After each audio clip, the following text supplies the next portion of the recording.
Nós iremos dar continuidade à série que nós começamos na carta de Paulo aos Filipenses. Nós estudamos na semana passada do verso 1 até o verso de número 11.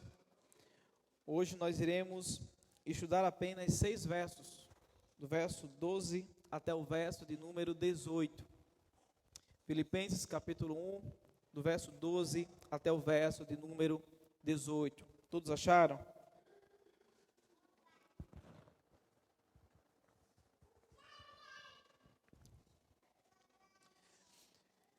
Acho que todo mundo já passou ou passa por alguma situação em que se pergunta: o que é que eu estou fazendo aqui?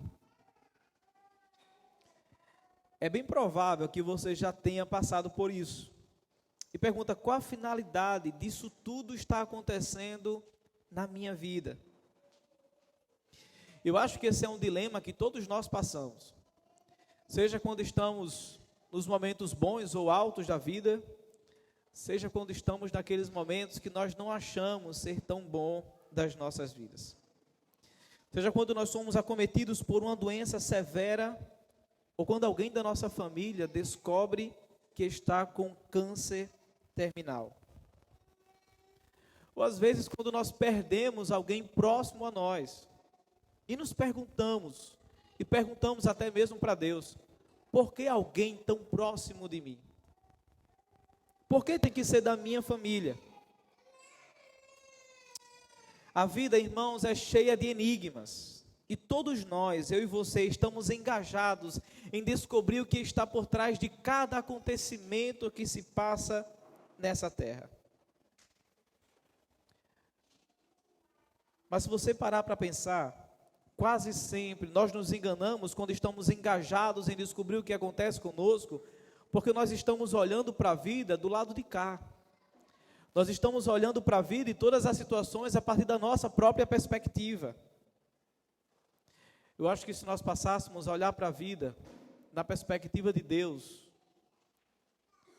se tentássemos entender cada situação na perspectiva da vontade de Deus, nós estaríamos mais alinhados à sua vontade quando o sofrimento ou qualquer situação adversa batesse na nossa porta. Aceitaríamos talvez com mais alegria aquilo que Ele nos impôs para viver. Eu sei que não é fácil. Eu sei que nem sempre recebemos de bom grado aquilo que o Senhor impõe a cada um de nós. Mas se fizéssemos isso, nós teríamos, por exemplo, umas frases como: Senhor, o que é que o Senhor quer de mim nessa situação? Do que perguntas como do tipo: por que eu estou nessa situação? Afinal de contas, todos nós somos vasos quebrados, imperfeitos, em construção. O Senhor ainda está fazendo a sua obra em nós. Mas esses vasos quebrados, frágeis, carregam dentro dele um grande tesouro: a mensagem do Evangelho de Cristo Jesus. É assim que Paulo se vê na situação em que está vivendo. Está preso em uma prisão domiciliar, preso injustamente. Nessa situação em que Paulo se encontra, depois de tanta coisa que ele fez pelo Evangelho de Cristo, depois de tudo que ele passou por causa desse Evangelho, por causa dessa mensagem, ele poderia simplesmente se rebelar contra o Evangelho. Afinal de contas, ele foi um grande perseguidor do Evangelho. Ele poderia até pensar como que o Evangelho foi solução para tantas pessoas e não tem tanto poder, ou não tem poder suficiente para mim, que estou numa prisão de maneira totalmente injusta. Mas essa, irmãos, não é a postura de Paulo. Ele vê o que está ali acontecendo como meio para que o Evangelho cresça. Paulo vê a situação com a qual ele se encontra como meio para que o Evangelho prospere, avance sem barreiras nenhuma. É o que nós temos registrado no capítulo 1, do verso 12 até o verso 18. Leia comigo o texto, por favor. O texto sagrado diz assim: quero que saibam, irmãos, que aquilo que me aconteceu tem, ao contrário, servido para o progresso do Evangelho. Como resultado, tornou-se evidente a toda a guarda do palácio e a todos os demais que estou na prisão por causa de Cristo. E os irmãos, em sua maioria, motivados no Senhor, pela minha prisão, estão anunciando a palavra com maior determinação e destemor. É verdade que alguns pregam Cristo por inveja e rivalidade, mas outros o fazem de boa vontade. Estes o fazem por amor, sabendo que aqui me encontro para a defesa do Evangelho. Aqueles pregam Cristo por ambição egoísta, sem sinceridade, pensando que podem me causar sofrimento enquanto estou preso. Mas que importa? O importante é que, de qualquer forma, seja por motivos falsos ou verdadeiros, Cristo está sendo pregado e por isso me alegro. Vamos orar ao Senhor mais uma vez. Senhor, nós te bendizemos e exaltamos o teu nome. Nós estamos diante das Escrituras, da tua palavra, e nós nos aproximamos com temor e tremor e com muita reverência. Porque apesar desse vaso quebrado, é o Senhor quem vai falar de maneira fiel por meio da tua palavra. Então nos auxilie nessa noite, em nome de Cristo Jesus. Amém.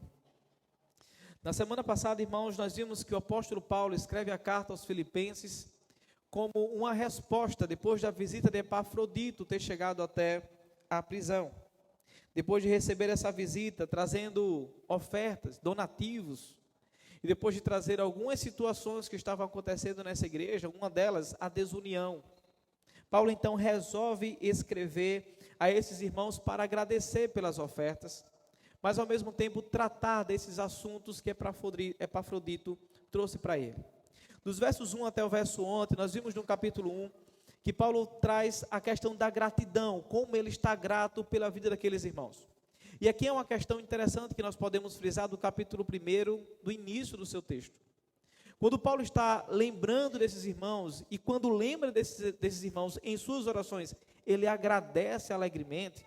O pano de fundo que nós temos é que ele agradece por causa da cooperação que esses irmãos têm dado ao Evangelho e ao seu ministério. Ele relata que é desde o primeiro dia até agora. Desde quando ele chega em Filipos, é recebido na casa de Lídia, até agora estando preso. Esses irmãos estavam o tempo todo empenhados, cooperando com o Evangelho e com o progresso do Evangelho. Na passagem de hoje, especificamente, Paulo vai descrever para aqueles irmãos como que a sua prisão tem contribuído para que esse Evangelho continue prosperando, para que esse Evangelho continue crescendo. Paulo está olhando então, irmãos, nesse caso, para os benefícios de uma situação muito extrema. Ele está, lembrando mais uma vez, ele está preso. No seu caso, nós veremos que o meio que serve para conter alguém de ter liberdade, não foi capaz, nesse caso, de prender o Evangelho. Como diz bem dito John Stott, ele diz, enquanto Paulo está preso, o Evangelho está solto. E por mais estranho que seja isso, nós veremos hoje que a prisão de Paulo é um meio para o progresso da evangelização. Como pode, irmãos, então alguém enxergar benefícios dentro da prisão? Como pode alguém estar preso injustamente, mesmo diante dessa situação, encontrar benefícios? Este é o homem piedoso, apóstolo Paulo, vendo agora, nesse caso, a vida pela perspectiva de Deus. E com ele, eu e você vamos aprender que todos nós também deveríamos olhar a vida e as situações pela perspectiva dos planos de Deus. Todos nós devemos olhar a vida na perspectiva dos planos de Deus. Porque o Evangelho, nesse caso, é mais importante do que o obreiro. Essa seria uma primeira sentença que deve ficar claro em nossas mentes. O Evangelho é mais importante do que a vida do obreiro. A divulgação do Evangelho é mais importante, mais uma vez, que a vida do obreiro. Paulo foca, nesse sentido, a sua atenção não em si mesmo, mas Paulo está focando a sua atenção, quando escreve essa parte do texto, na proclamação do Evangelho. Todo esse parágrafo que nós iremos estudar não gira em torno de Paulo, não gira em torno da sua vida, não gira em torno de suas cadeias, de seus críticos, mas gira em torno do Evangelho de Cristo Jesus. Nesse caso, nós poderíamos afirmar que o Evangelho é o oxigênio que Paulo respira. Vejam que interessante. O Evangelho é o oxigênio que Paulo respira. É como se ele não tivesse outra coisa para pensar, ou não tivesse outra motivação para viver. O Evangelho era tudo que ele tinha de mais precioso. E ele se agarrava a isso com unhas e dentes. É o que temos, por exemplo, registrado no verso 12. Veja comigo. Quero que saibam, irmãos, que aquilo que me aconteceu tem antes servido para o progresso do Evangelho.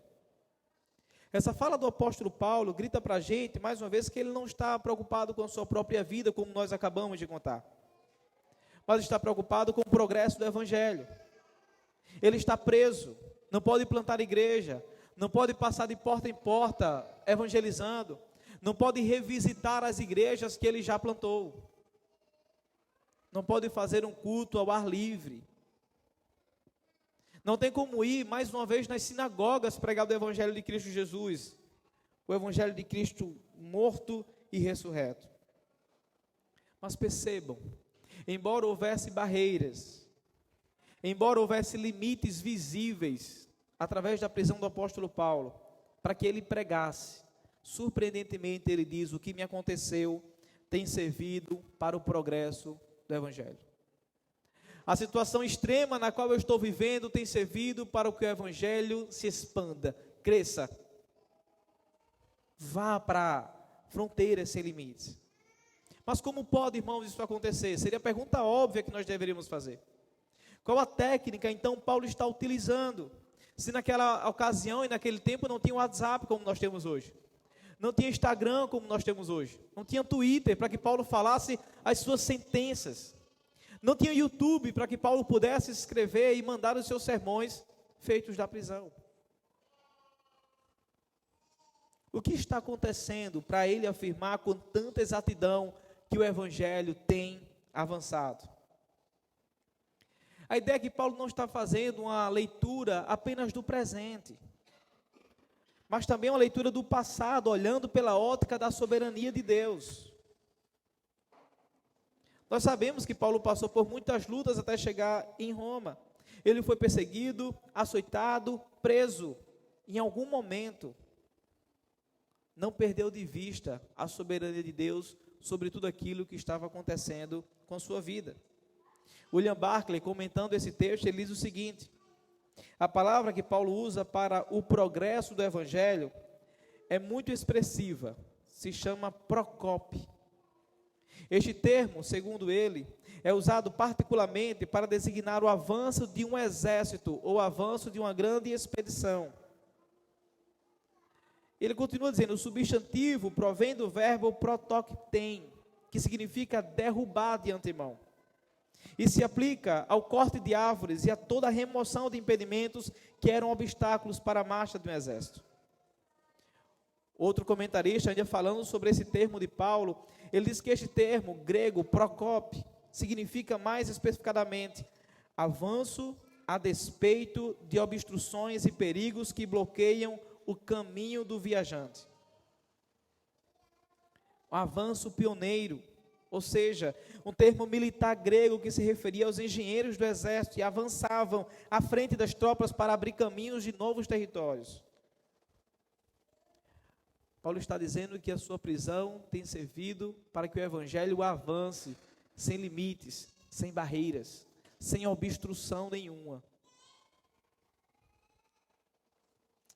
A prova de que ele está falando está justamente no relato dos frutos, registrado no verso 13, veja comigo.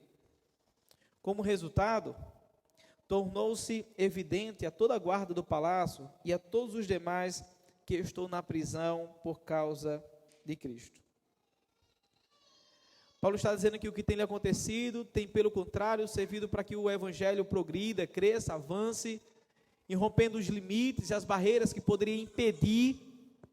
Se visivelmente a prisão seria um impedimento para a pregação do Evangelho, Paulo está dizendo que não, muito pelo contrário, ele tem avançado, e agora ele está dizendo que, como resultado da sua prisão, os frutos dessa situação difícil e extrema em que ele se encontra, É quando ele diz: tornou-se evidente a toda a guarda do palácio e a todos os demais que eu estou na prisão por causa de Cristo Jesus.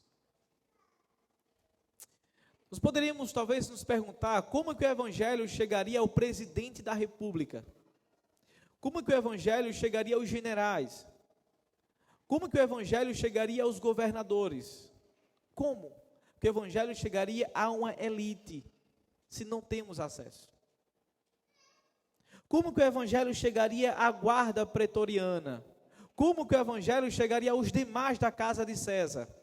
Como? Vejam, irmãos, o que Paulo está passando serve justamente para que a guarda e todos do palácio saibam que ele está preso por causa do evangelho de Cristo Jesus. E dessa maneira ele tenha então a oportunidade de expor o motivo da sua prisão e quem é esse Cristo. O evangelho avança no palácio sem impedimentos. Tantos outros estão passando a ter contato com o evangelho, mas não para por aí.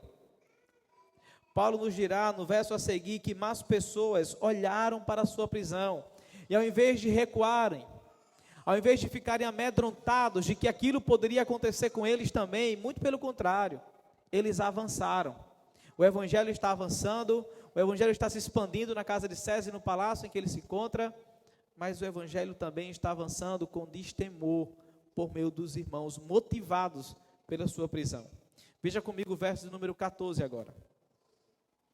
Ele diz: e a maioria dos irmãos, motivados no Senhor, pela minha prisão, estou anunciando a palavra com maior determinação e destemor. O evangelho, nesse sentido, está avançando para todos os lados. Para todos os lados, de todas as formas. Este, irmãos, para que fique claro para a gente, é o exército de Deus, marchando então com o estandarte do evangelho, e em seu emblema tem o símbolo da reconciliação.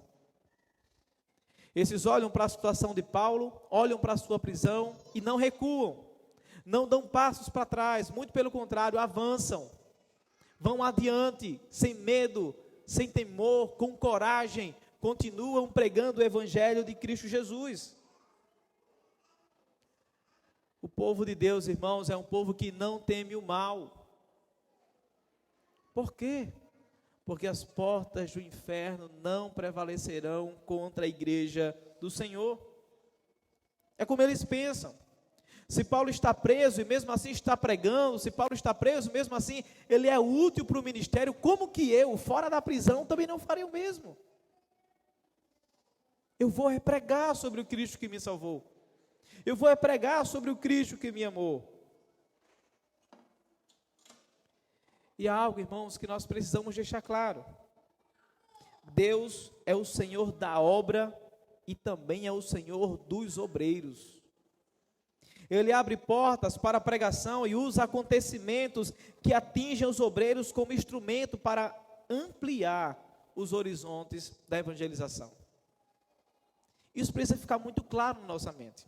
Deus é o Senhor da obra dos obreiros. Ele abre portas para a pregação e usa todos os acontecimentos que atingem os obreiros, eu e vocês, como instrumentos para ampliar os horizontes da evangelização. A ideia aqui é que se ficássemos apenas dentro de casa, não alcançaríamos os demais que nos cercam. A ideia aqui é que se ficarmos presos, guardados, restritos, as demais pessoas não vão saber do evangelho. Por isso, às vezes, uma doença, e no hospital nós conseguimos evangelizar. Por isso, às vezes, na fila de um banco, e em tantos outros lugares, que nós nos perguntamos, por que eu estou aqui? Não faz sentido eu estar nesse lugar. Mas uma vez, seja lugares de maior importância, ou lugares de menos importância para a gente. Deus vai estar sempre nos usando para isso, para ampliar os horizontes da evangelização. Seja num trabalho muito difícil, seja num trabalho muito bom, Deus vai usar os seus obreiros para ampliar os horizontes da evangelização. Quando Paulo entrou em Roma, não era um prisioneiro que estava entrando. O que estava entrando em Roma era o evangelho por meio da vida do apóstolo Paulo. O instrumento da mensagem estava algemado, mas o conteúdo da mensagem, irmãos, estava totalmente livre. O fato de Paulo estar em cadeias levou aqueles irmãos de Roma a olharem para a sua situação e terem um despertamento espiritual, um engajamento no trabalho. Todos colocaram a mão na massa. Todos os crentes ficaram entusiasmados para pregar o evangelho. Todos os obreiros que estavam em Roma se mexeram, arregaçaram as mangas e começaram a labuta de trabalhar pregando o evangelho de Cristo Jesus. Ralph Martin diz que os crentes de Roma descobriram uma nova fonte de energia nas algemas de Paulo. Olharam para as algemas de Paulo, olharam para a situação difícil e extrema de Paulo e encontraram nisso uma fonte de energia. Não somente o evangelho era proclamado por Paulo em seus contatos na prisão, mas os seus esforços também por meio desses irmãos se multiplicavam-se fora da prisão. As cadeias de Paulo foram um estímulo para que a igreja de Roma pregasse com coragem. Este estímulo atingiu a maioria dos crentes que se reuniam em Roma, mas nem todos. Dentro do povo que estava reunido em Roma, havia uma minoria. A maioria se engajava, a maioria se entusiasmados pregava o evangelho com coragem, com destemor. Mas Paulo vai falar para a gente de uma minoria. Veja comigo o verso número 15, por favor. Eles, é verdade que alguns pregam a Cristo por inveja e rivalidade, mas outros o fazem de boa vontade. Estes o fazem por amor, sabendo que aqui me encontro para a defesa do evangelho. Aqueles pregam a Cristo por ambição egoísta, sem sinceridade, pensando que podem causar sofrimento enquanto estou preso. Parece que nem tudo são flores. Parece então que nós temos um problema nessa igreja. Categoricamente, Paulo afirma que há uns que pregam com inveja e com rivalidade. Mas primeiro nos informa que uma grande maioria prega com destemor e com coragem o evangelho de Cristo. Quem são esses que estão pregando com inveja e com rivalidade? Augusto Nicodemos, no seu livro, Trago vocês no coração, diz o seguinte, que alguns desses líderes já existiam na igreja de Roma, eram bem conhecidos, famosos. E quando Paulo chega, é como se a festa deles acabasse, as pessoas agora dessem mais atenção ao apóstolo Paulo do que a ele. O que é que esses irmãos fazem então? Para não perder toda a sua fama, para não perder toda a sua popularidade, eles começam a estudar o texto mais profundamente, eles começam a ser mais eloquentes na pregação, tentam trabalhar melhor a sua retórica, para que eles não fiquem tão esquecidos em detrimento de Paulo. O que é que eles estão fazendo na verdade? Eles não estão nesse sentido, nesse momento, com zelo pelo evangelho. Eles não estão nesse sentido, nesse momento, pregando por amor aos perdidos. Eles não estão nesse momento e nesse sentido pregando sabendo que aqueles que não se converterem a Cristo irão perecer na morte eterna. Não é isso que está acontecendo.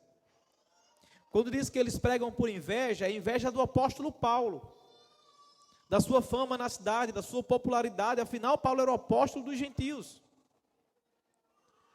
Quando diz que ele prega com rivalidade, é que esses líderes tinham Paulo como seu rival. E é como se eles não estivessem caminhando lado a lado com os mesmos objetivos. O resultado, disse Paulo no texto que nós acabamos de ler, é que eles pregam com ambição egoísta. Eles pregam o evangelho de Cristo Jesus sem sinceridade e querendo causar sofrimento a Paulo. Mas Paulo, irmãos, não azedou o seu coração com relação aos seus críticos, mas registra para a gente a sua situação da cadeia para esses críticos. Paulo precisa comentar tristemente que nem todos estão motivados com as melhores intenções na igreja de Cristo. Ele não condena, se vocês perceberam no que nós acabamos de ler, ele não condena o conteúdo da mensagem deles. Paulo não condena. Paulo não está condenando a substância da mensagem. A triste observação do apóstolo refere-se aos motivos que eles pregavam, as motivações com as quais eles estavam pregando a Cristo. Eles têm uma boa doutrina, eles têm a teologia certa, mas estão com as motivações e com os sentimentos totalmente equivocados.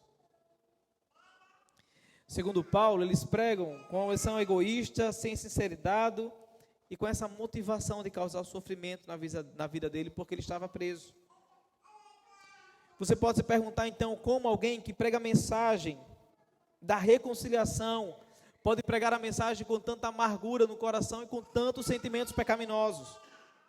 Como alguém que está pregando sobre Cristo Jesus, que tanto nos amou e nos perdoa, pode pregar a fim de atingir o seu próximo? Como alguém que recebeu o amor verdadeiro pode pregar sem sinceridade nenhuma e com um pensamento de autopromoção para não perder a popularidade?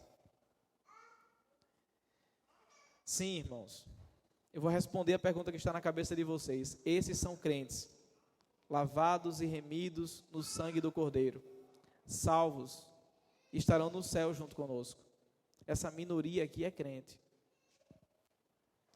Mas mais uma vez percebam que ao mesmo tempo em que ele fala de uma minoria, ele enfatiza que há uma maioria. Uma maioria que prega de boa vontade. E ele denomina estes como aqueles que pregam com amor. Aqueles que pregam por amor. Essa grande maioria prega por amor.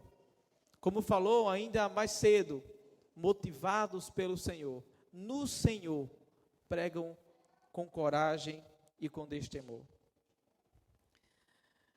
A questão, mais uma vez, nisso tudo é com qual perspectiva Paulo estava vendo toda essa situação. Ao mesmo tempo em que ele fala para a gente que o Evangelho está progredindo por causa da sua prisão, as pessoas estão conhecendo o Evangelho de Cristo Jesus, alguns motivados no Senhor, olhando para as suas algemas, pregam com mais destemor, com encorajamento, mas ele traz para a gente a ideia de que uma minoria está pregando com inveja, com rivalidade, com ambições egoístas, sem sinceridade, com a autopromoção. Como é que Paulo olha para toda essa situação? Com qual perspectiva Paulo está olhando para tudo isso que está acontecendo? Registrado em apenas 6 versículos. Como Paulo olha para tudo isso? O verso 18, ele conclui dizendo para a gente o seguinte: mas que importa? O importante é que de qualquer forma, seja por motivos falsos ou verdadeiros, Cristo está sendo pregado e por isso me alegro. De fato, diz ele, continuarei a alegrar-me. Essas pessoas estavam fazendo a coisa certa, da maneira totalmente errada. Elas não estavam pregando heresia, irmãos, mas estavam pregando o Evangelho que eu e você conhece, de Cristo Jesus morto e ressurreto. O estranho é que os críticos de Paulo não deturparam, nem esvaziaram a mensagem do Evangelho. Paulo jamais teria se alegrado se esses críticos tivessem pregando heresia ou pregando o falso Evangelho.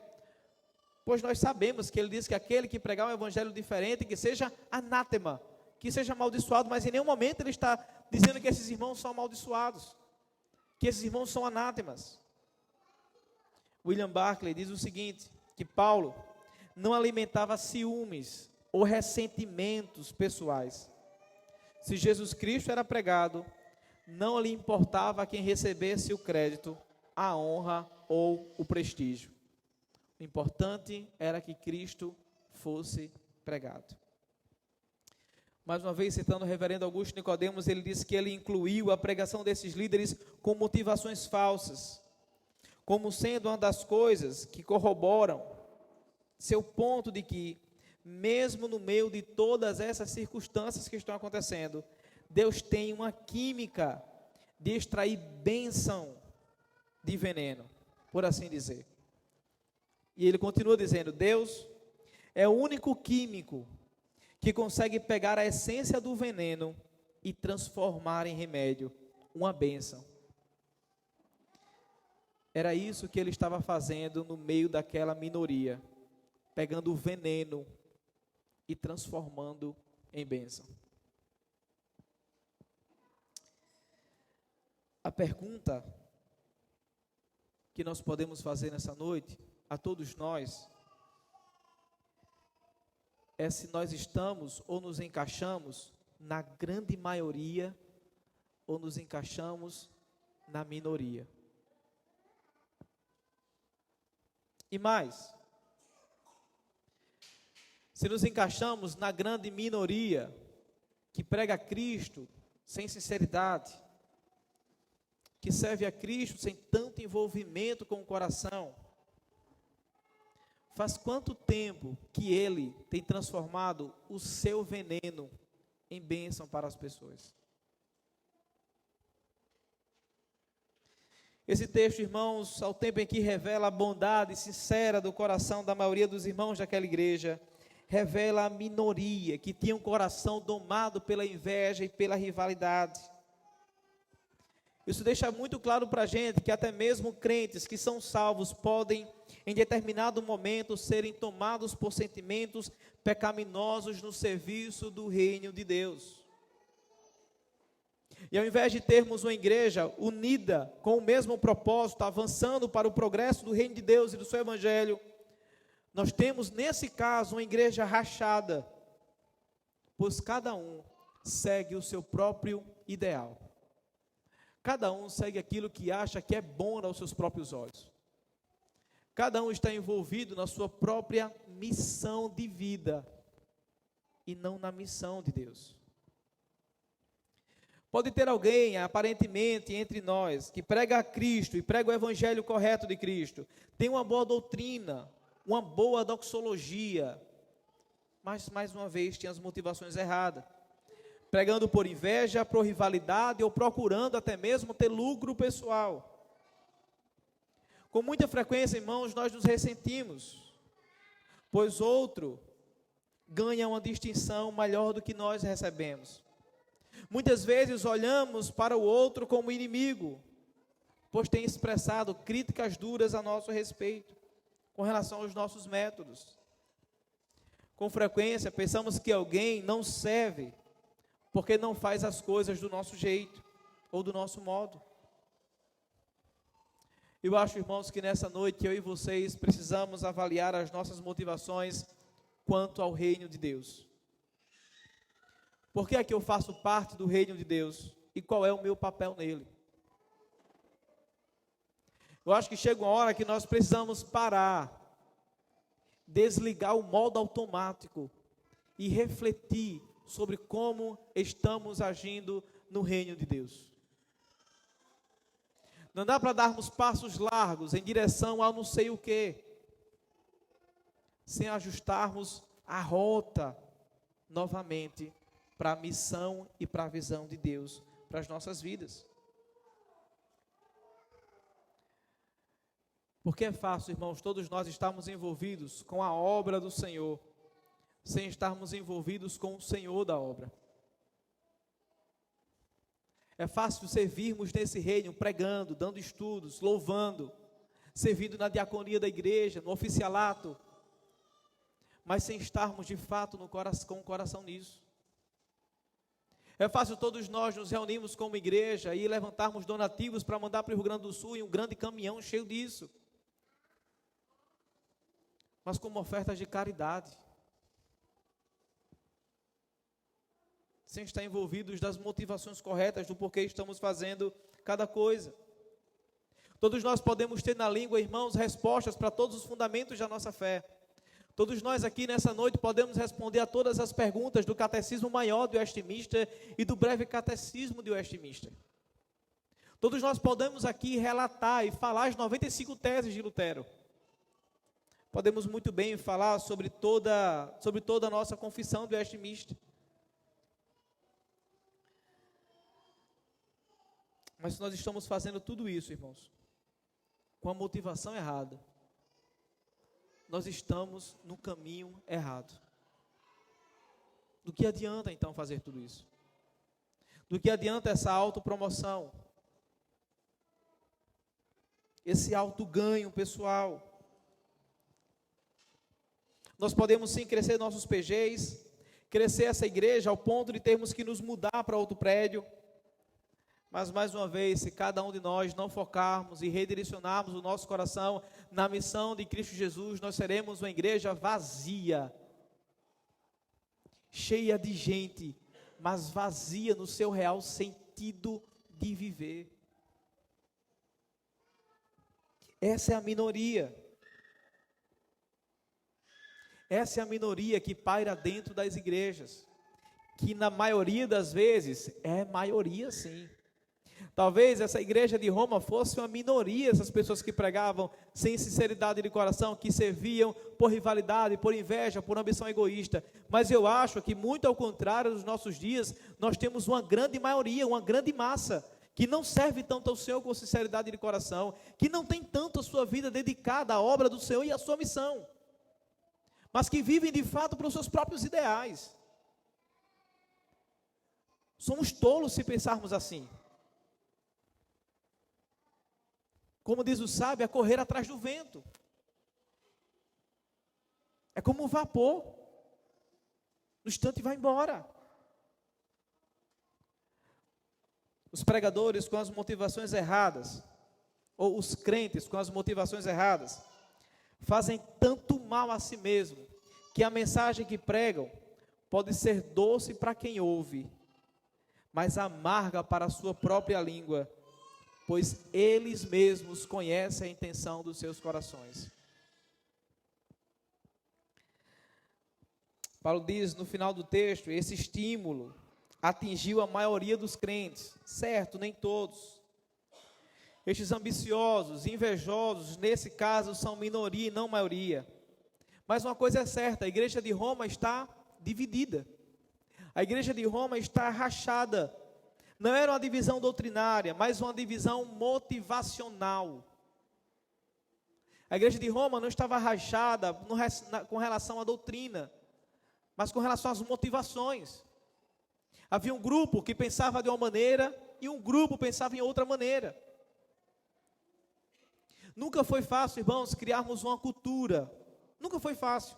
E ela leva tempo para ser adaptada, leva tempo para ser aplicada. Mas nós precisamos, sempre como igreja, nos esforçarmos para estarmos alinhados com a visão das Escrituras e pela vontade de Deus. Não é uma visão apenas do pastor, não é uma visão apenas do plantador, não é uma visão apenas do líder de PG. É uma visão das Escrituras de que todos nós precisamos estar alinhados quanto ao progresso do Evangelho de Cristo Jesus. É importante para a gente ressaltar que não apenas os líderes, mas que todos devem estar engajados no testemunho do Evangelho. Todos os crentes devem estar engajados no testemunho do Evangelho. Como diz o próprio Paulo em Filipenses 2,15, todos nós somos luzeiros a brilhar. Esse conceito terrível e contemporâneo, que apenas os obreiros devem anunciar a mensagem, apenas os missionários devem pregar de porta em porta, é totalmente equivocado e errado, irmãos. Não é certo que somente obreiros e missionários e pastores têm que pregar o Evangelho, mas que todos os crentes devem estar envolvidos, porque são luzeiros a brilhar. São luz onde quer que estejam, e precisam brilhar testemunhando o Evangelho de Cristo Jesus. Nessa noite, todos nós temos a escolha de sermos maioria com relação às motivações das Escrituras. Nessa noite, todos nós podemos sair daqui, por meio do que nós estamos ouvindo, formando maioria, com relação a estarmos alinhados às motivações de Cristo Jesus. Todos nós podemos escolher estar envolvidos em nossos corações nisso tudo. Mas também cabe a você, talvez, continuar nessa minoria.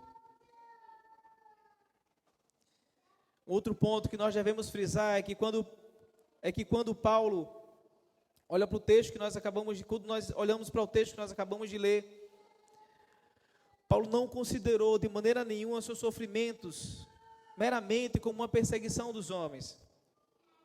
Certamente Paulo foi perseguido, açoitado, caluniado, enclausurado, mas jamais, irmãos, viu seus adversários como agentes autônomos nessa empreitada. Ele sempre olhou para todas as situações e para todas as dificuldades na perspectiva da soberania e do propósito de Deus. Ele não considerou os seus sofrimentos como uma expressão da fúria de Satanás, embora Satanás tenha, sim, intentado contra ele. Mas jamais Paulo considerou o seu sofrimento como resultado daquilo que Satanás estava fazendo na vida dele. Quem estava no comando da sua agenda não era o inimigo de Deus. Quem estava no comando da sua agenda era o próprio Deus. Que determinava os rumos do acontecimento com os planos de Deus era o próprio Deus. Para quê? Para cumprir o seu propósito glorioso, ou seja, o progresso do Evangelho. É interessante como Paulo olha para o que está acontecendo na sua vida e afirma, parafraseando: não importa a prisão em que eu me encontro, importa que aqueles que estão presos espiritualmente sejam libertos. É praticamente isso que ele está dizendo. Não importa o tanto de dor, não importa o tanto de sofrimento, não importa as algemas, importa que aqueles que estão presos espiritualmente sejam libertos. Eu acho que nós também, assim como Paulo, fazemos planos, traçamos metas, chutamos o tempo todo, mais ou menos até qual idade nós vamos. Os que fazem academia talvez vão um tempinho mais longe. Não sei, com as minhas tonturas talvez seja menos. Mas a gente está sempre traçando planos, sempre fazendo metas. Não contamos, quando fazemos tudo isso, com os percalços da vida. Quando traçamos nossas metas e fazemos nossos planos, nós não contamos com as intempéries da vida. Não contamos com o câncer no meio do caminho. Não contamos com a mudança de uma cidade para outra. Não contamos com a pandemia que nos deixou presos por mais de um ano. Não contamos com a enchente devastando tudo e deixando tantas mil famílias desabrigadas, sem ter onde morar. Paulo também foi dessa maneira. Pensou em ir para Roma, passar um tempo com aqueles irmãos e depois ser enviado para pregar o Evangelho na Espanha. Mas Deus então tinha outros planos e outros meios para alcançar os objetivos de Paulo. Sim, Paulo iria pregar também, mas Paulo não iria pregar onde gostaria de pregar. Ao invés de uma praça pública, Deus lhe deu uma prisão. Ao invés de uma grande multidão, Deus lhe deu alguns poucos soldados. Nem sempre, irmãos, Deus nos dará lugares tão populares para pregarmos o seu Evangelho. Nem sempre eu e você teremos uma praça pública para pregarmos o Evangelho. Às vezes nós teremos que pregar para os enfermeiros e para os médicos. Às vezes nós teremos que pregar num velório, seja de alguém, ou seja nós a causa da fala. Paulo está olhando a situação na perspectiva de Deus e está afirmando o tempo todo: eu estou aqui para que o Evangelho possa prosperar. Eu estou onde eu me encontro para que o Evangelho possa se expandir.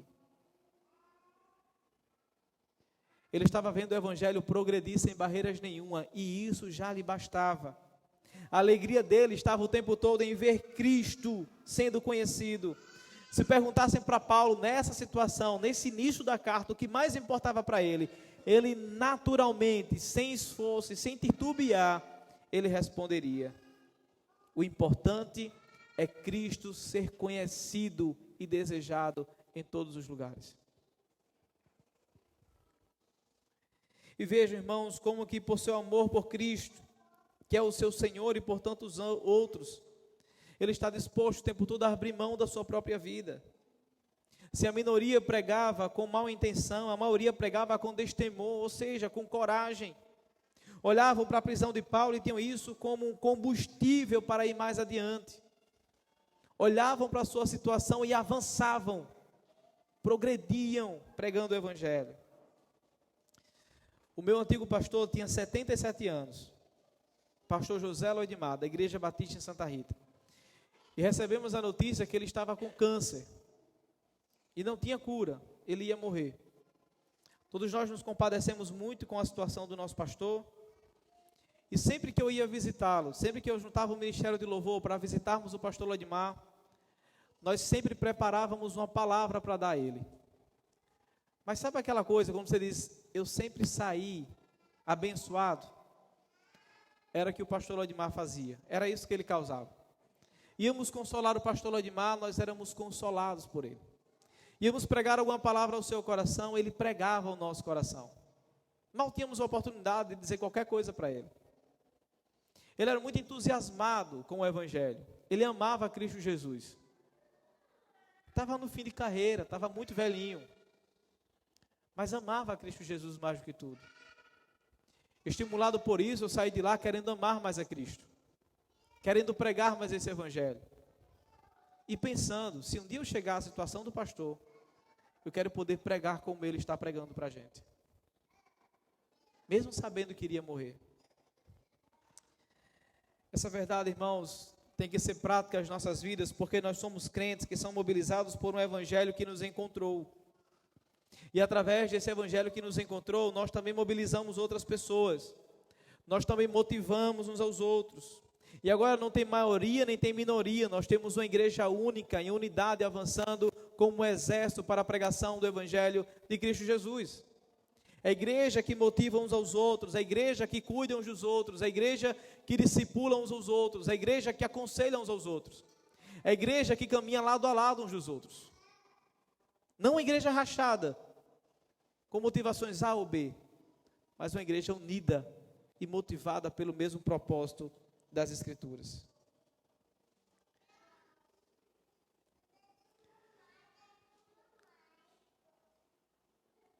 Em vez de nutrirmos no nosso coração autocomiseração, reclamando de Deus, perguntando por que isso tinha que acontecer, nós precisamos usar cada momento, cada dor, cada lágrima, cada sofrimento, para proclamar a glória de Deus e avançar no seu reino. E nós fazemos isso, irmãos, começando do básico, começando em casa. Mesmo às vezes com casamentos em crises, depois com os vizinhos, mesmo aqueles que ligam o som alto na madrugada, depois no trabalho, mesmo com chefes chatos, difíceis e pecaminosos, ou com funcionários que temos dificuldades de lidar. Todos nós somos agentes de Deus e não agentes do nosso próprio reino. Vivemos, irmãos, nessa terra para promover o nome de Cristo e não o nosso. Seja no leito de cama, seja desempregado, seja rico, seja pobre, seja órfão, seja sozinha, seja sozinho, sua vida pertence a Cristo. E você deve servir ao único propósito de glorificar a Deus, seja em qual lugar você estiver. Para concluir, eu perguntei no início se você já esteve em uma situação em que pensou: por que estou passando por isso? Qual a finalidade disso tudo na minha vida?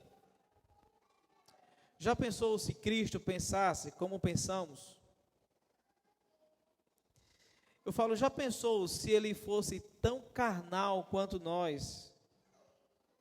Certamente Ele desceria da cruz e não cumpriria o propósito de salvar a mim e a você. Se Ele olhasse para a cruz na perspectiva do mundo, ele teria então todo o direito de reivindicar a justiça. E se assim o fizesse, quem estaria na cruz hoje e na morte eterna seria eu e vocês. Mas o que é que Cristo fez? Ele olha para a sua situação pelas lentes da vontade de Deus. Ele vê o fruto do seu penoso trabalho e se alegra. Ele olha para o madeiro e encontra na sua morte a solução para um povo, o seu povo eleito. Corpo desfigurado e sangue derramado é o retrato do nosso Salvador numa cruz. Corpos restaurados e corações purificados é o que Ele nos garante por meio da situação mais difícil que alguém já enfrentou na vida. Como não olharmos, irmãos, para o exemplo de Cristo e não nos constrangermos? Como sermos alcançados por esse amor e não divulgá-lo? Pregamos porque fomos amados. Pregamos aquele que nos amou. Pregamos porque cremos que esse mesmo Cristo morreu e ressuscitou e prometeu que um dia voltaria para nos buscar. Como podemos guardar esse tesouro e não divulgá-lo? Como não dar água para quem tem sede? Como não dar comida para quem tem fome? Assim somos nós, guardando o Evangelho apenas para nós e sendo maioria em nossos pecados. Que o Senhor nos ajude a nos arrependermos dele hoje e que sejamos uma maioria unidas pregando o Evangelho de Cristo Jesus. Feche seus olhos, curve sua cabeça e ore ao Senhor em resposta ao que vocês ouviram.